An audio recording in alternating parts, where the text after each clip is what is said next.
Diego Rivera and Frida Kahlo were a married Mexican artist that I'd like to take a look at today.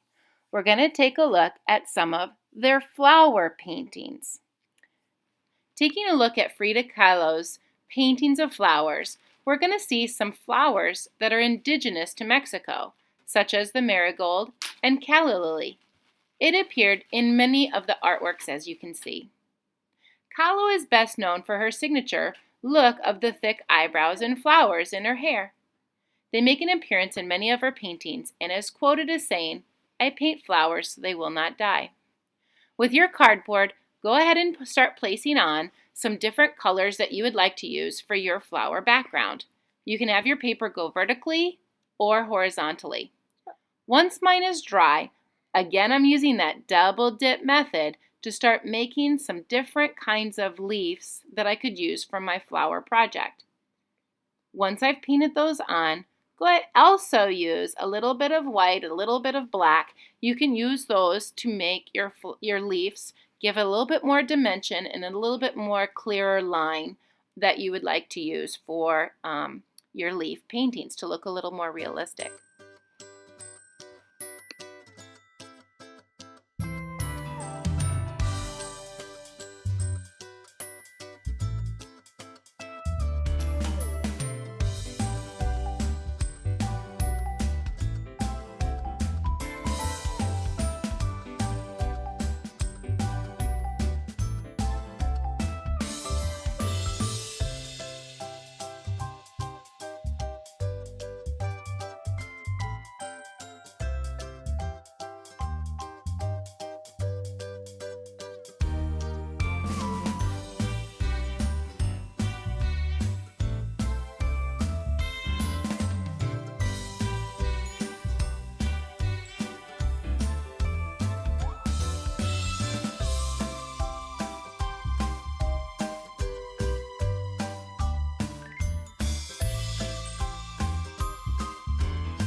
Okay, go ahead and get some Model Magic now to start making the flowers for your Frida Kahlo flower paintings.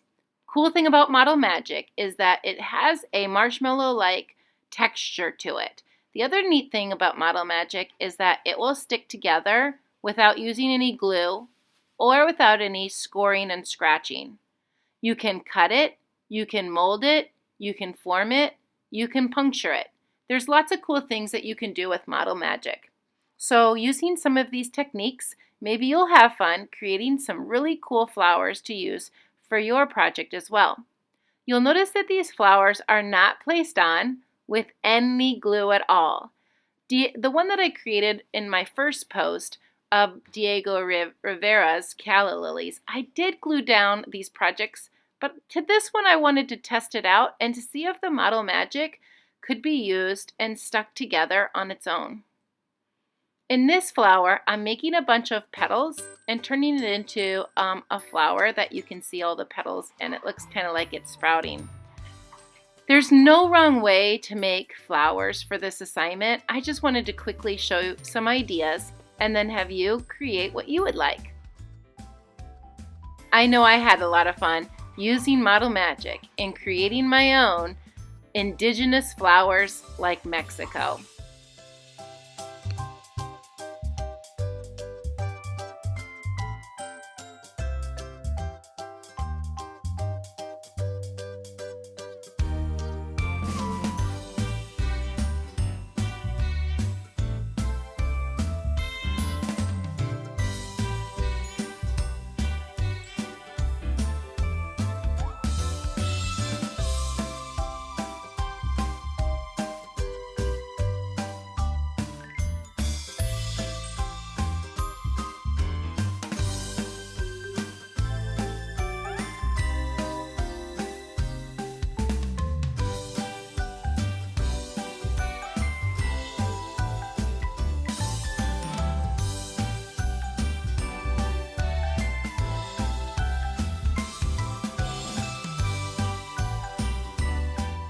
Okay, grab some paint now and start painting.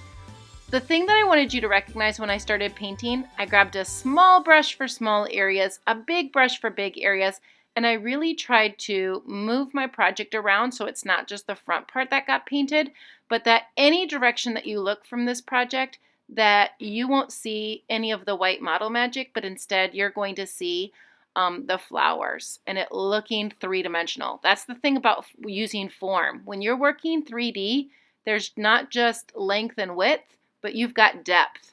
So please paint all the way throughout this project to create some nice depth into your project. I love the way that the white makes it look highlighted. I used some double dip methods into my painting, and I just really enjoyed working three-dimensionally in this different type of media. I hope that you have fun with your model magic and creating some cool artwork as well. Happy art making!